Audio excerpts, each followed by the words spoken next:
ಕ್ರಿಸ್ತನಲ್ಲಿ ಪ್ರೀತಿಯ ಸಹೋದರರೇ ಮತ್ತು ಸಹೋದರಿಯರೇ, ನಿಮ್ಮೆಲ್ಲರಿಗೂ ಮುಂಜಾನೆಯ ವಂದನೆಗಳು.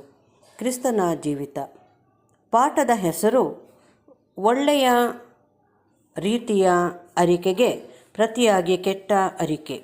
ರೆಫರೆನ್ಸ್ ಪುಟ 5390, ಪುಟದ ಸಂಖ್ಯೆ 268-269.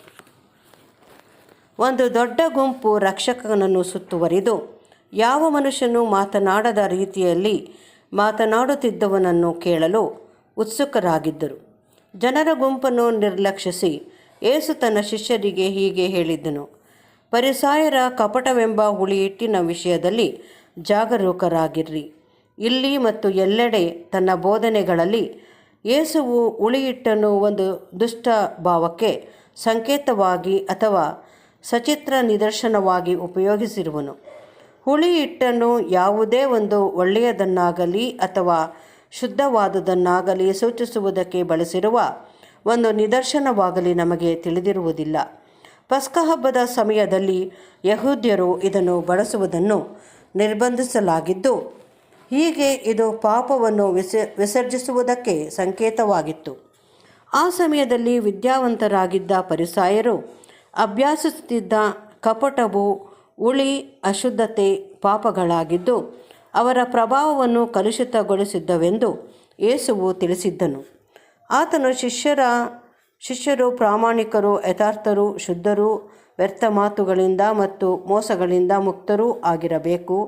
ಅವರ ಮಾತುಗಳು ಮತ್ತು ಕ್ರಿಯೆಗಳು ಮುಚ್ಚುಮರೆ ಇಲ್ಲವುಗಳಾಗಿರಬೇಕು. ಎಲ್ಲ ಕಪಟಗಳು ಮತ್ತು ಪಾಪಗಳು ಬಹಿರಂಗ ಮಾಡಲ್ಪಟ್ಟು ಪ್ರಕಟಗೊಳ್ಳುವವೆಂದು ಯೇಸುವು ತಿಳಿಸಿರುವನು. ತನ್ನ ರಾಜ್ಯದಲ್ಲಿ ಪುನರುತ್ಥಾನಗೊಳಿಸುವ ಶಕ್ತಿಯು ಪ್ರಯೋಗಿಸಲ್ಪಟ್ಟಾಗ ಕತ್ತಲಲ್ಲಿ ಅಡಗಿದ್ದ ಸಂಗತಿಗಳೆಲ್ಲವೂ ರದ್ದು ಮಾಡಲ್ಪಟ್ಟು ಮನುಷ್ಯರೆಲ್ಲರ ಗುಟ್ಟುಗಳು ಹೊರಹಾಕಲ್ಪಡುವುದೆನ್ನುವುದು ಆತನ ಮಾತಿನ ಅರ್ಥವಾಗಿತ್ತೆಂಬುದು ನಿಸ್ಸಂದೇಹವಾಗಿತ್ತು. ತಿಳಿಸಿರುವಂತೆ ಇದು ಹಲವರು ಅವಮಾನ ಹೊಂದುವುದಕ್ಕೆ ಮತ್ತು ತಿರಸ್ಕರಿಸಲ್ಪಡುವುದಕ್ಕೆ ಮೂಲವಾಗುವುದೆಂಬುದರಲ್ಲಿ ಸಂಶಯವಿರುವುದಿಲ್ಲ.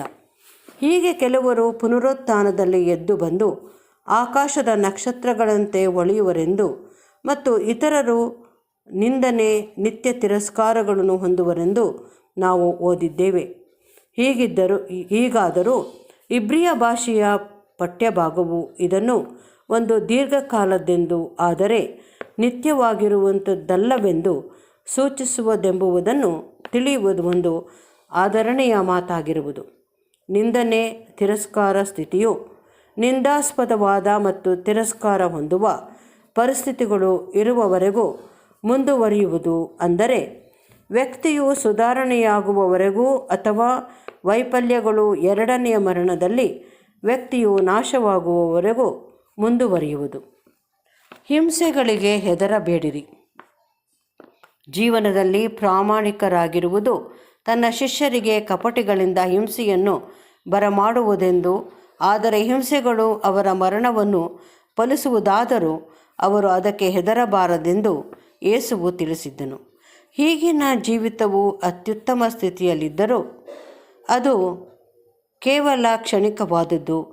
ಪರಿಗಣಿಸಲು ಯೋಗ್ಯವಾದ ಜೀವಿತವೆಂದರೆ ದೇವರು ಮನಪೂರ್ವಕವಾಗಿ ವಿಧೇಯರಾಗುವವರೆಗೆ ಕ್ರಿಸ್ತನ ಯಜ್ಞಫಲದ ಮೂಲಕವಾಗಿ ಕಡೆಯಲ್ಲಿ ಪಡೆದುಕೊಳ್ಳುವ ನಿರಂತರವಾಗಿರುವುದು. ಇದನ್ನು ಹೀಗೆ ನಂಬುವವರೆಲ್ಲರೂ ಮನುಷ್ಯರು ತಮಗೆ ಏನು ಮಾಡುವರೆಂಬುದಕ್ಕೆ ಹೆದರಬಾರದು. ಆದರೆ ದೇವರು ಮತ್ತು ಮುಂದಿನ ಜೀವಿತಕ್ಕೆ ಆತನು ಮಾಡಿರುವ ಕೃಪಾಪೂರ್ಣವಾದ ಏರ್ಪಾಡುಗಳಿಂದ ತಮ್ಮನ್ನು ಬೇರ್ಪಡಿಸುವ ಯಾವ ಸಂಗತಿಗಾದರೂ ಅವರು ಹೆದರುವವರಾಗಬೇಕು. ಕೊಂದ ಮೇಲೆ ನರಕದಲ್ಲಿ ಹಾಕಿ ನಾಶ ಮಾಡುವ ಅಧಿಕಾರವುಳ್ಳವನಿಗೆ ಹೆದರಬೇಕು. ಇಲ್ಲಿ ನರಕ ಎನ್ನುವ ಶಬ್ದವು ಗ್ರೀಕ್ ಭಾಷೆಯ ಗೆಹನ್ನ ಎಂದಾಗಿರುವುದು. ಪ್ರಥಮವಾಗಿ ಇದು ಯೆರೂಸಲೇಮಿನ ಹೊರಗೆ ಇರುವ ತಗ್ಗು ಪ್ರದೇಶದ ಹೆಸರಾಗಿರುವುದು. ಅದರಲ್ಲಿ ಪಟ್ಟಣದ ತ್ಯಾಜ್ಯ ವಸ್ತುಗಳನ್ನು ಸಂಪೂರ್ಣವಾಗಿ ನಾಶವಾಗಲು ಎಸೆಯಲಾಗುತ್ತಿತ್ತು ಮತ್ತು ಅತಿ ಕೆಟ್ಟ ಅಪರಾಧಿಗಳನ್ನು ಮರಣದಂಡನೆಯ ನಂತರ ಅಲ್ಲಿಗೆ ಎಸೆಯಲಾಗುತ್ತಿತ್ತು. ಅವರು ಯಾತನೆ ಪಡುವುದಕ್ಕಲ್ಲ, ಆದರೆ ದುಷ್ಟರಿಗೆ ಭವಿಷ್ಯವಿಲ್ಲವೆಂಬುದನ್ನು ಸಾಂಕೇತಿಕವಾಗಿ ಸೂಚಿಸಲು ಹೀಗೆ ಮಾಡಲಾಗುತ್ತಿತ್ತು. ಯೇಸುವು ಎರಡನೆಯ ಮರಣಕ್ಕೆ ಒಂದು ಛಾಯೆಯಾದ ಗೆಹೆನ ಎಂಬ ಪದವನ್ನು ಉಪಯೋಗಿಸಿದ್ದನು. ಇದು ಬೆಳಕು ಮತ್ತು ಜ್ಞಾನಕ್ಕೆ ವಿರುದ್ಧವಾಗಿ ಮನಪೂರ್ವಕವಾಗಿಯೂ ಬುದ್ಧಿಪೂರ್ವಕವಾಗಿಯೂ ಉದ್ದೇಶಪೂರ್ವಕವಾಗಿಯೂ ಪಾಪ ಮಾಡುವವರೆಲ್ಲರ ಪಾಲಾಗಿರುವುದು. ದೇವರ ಭಯವೇ ಜ್ಞಾನಕ್ಕೆ ಮೂಲವು ಮತ್ತು ಭಕ್ತಿ ಪೂರ್ವಕವಾದ ಭಯವು ಯಾವಾಗಲೂ ಸೂಕ್ತವಾದದ್ದು. ಆದರೆ ದೇವಜನರು ಆತನೊಂದಿಗೆ ನಿಕಟವಾದ ಸಂಬಂಧಕ್ಕೆ ಬಂದು ಆತನ ನೀತಿ, ನ್ಯಾಯ, ಜ್ಞಾನ, ವಿವೇಕ, ಪ್ರೀತಿ, ಕರುಣೆ ಮತ್ತು ಬಲ, ಅಧಿಕಾರವನ್ನು ತಿಳಿದುಕೊಂಡವರಾಗಿ ಆತನು ನೀತಿಯನ್ನು ಪ್ರೀತಿಸುವವರೆಲ್ಲರ ಸ್ನೇಹಿತನೆಂಬುದನ್ನು ಅರಿತುಕೊಂಡಾಗ ಅವರು ದೇವರನ್ನು ಪ್ರೀತಿ ಮಾಡುವವರಾಗುವರು. ಮತ್ತು ಅಪೊಸ್ತಲನು ಸಾರಿ ಹೇಳಿರುವಂತೆ, ಪೂರ್ಣವಾದ ಪ್ರೀತಿಯು ಹೆದರಿಕೆಯನ್ನು ಹೊರಡಿಸಿ ಬಿಡುತ್ತದೆ. ಇದು ವಿಶ್ರಾಂತಿಯನ್ನು ಸೂಚಿಸುವುದು. ಪರಲೋಕದ ತಂದೆಯು ತಮ್ಮ ಬಗ್ಗೆ ಲಕ್ಷ್ಯ ಕೊಡುವನೆಂಬುದನ್ನು ಕರ್ತನ ಶಿಷ್ಯರು ಅರಿತುಕೊಳ್ಳಬೇಕಿತ್ತು. ಮತ್ತು ಆತನ ಜ್ಞಾನ, ವಿವೇಕದ ವಿಷಯವಾಗಿ, ಅಂದರೆ ಆತನು ಗುಬ್ಬಿಗಳನ್ನು ಮರೆಯದಿರುವಂತೆಯೂ ತಮ್ಮನ್ನು ಮರೆಯುವುದಿಲ್ಲವೆಂಬುದನ್ನು ಅವರು ಅರಿತುಕೊಳ್ಳಬೇಕಿತ್ತು. ಆತನ ತಿಳುವಳಿಕೆಗೆ ಬಾರದೆ ಮತ್ತು ಆತನ ಅನುಮತಿ ಇಲ್ಲದೆ ಅವರು ಕೇವಲ ಒಂದು ಕೂದಲಿಗಾದರೂ ಹಾನಿಯಾಗದು. ತನ್ನ ಮಕ್ಕಳಾಗಿರುವ ತನ್ನ ಜನರ ಮೇಲೆ ಬರುವ ಪ್ರತಿಯೊಂದು ಸಂಗತಿಯು ಆತನ ಅನುಮತಿಯಿಂದಲೇ ಸಂಭವಿಸುವುದೆಂದು, ಅವುಗಳು ಅವನಿಗೆ ಆಶೀರ್ವಾದಕರವಾಗುವುದೆಂದು ಆತನು ಅವರಿಗೆ ಭರವಸೆ ನೀಡಿರುವನು.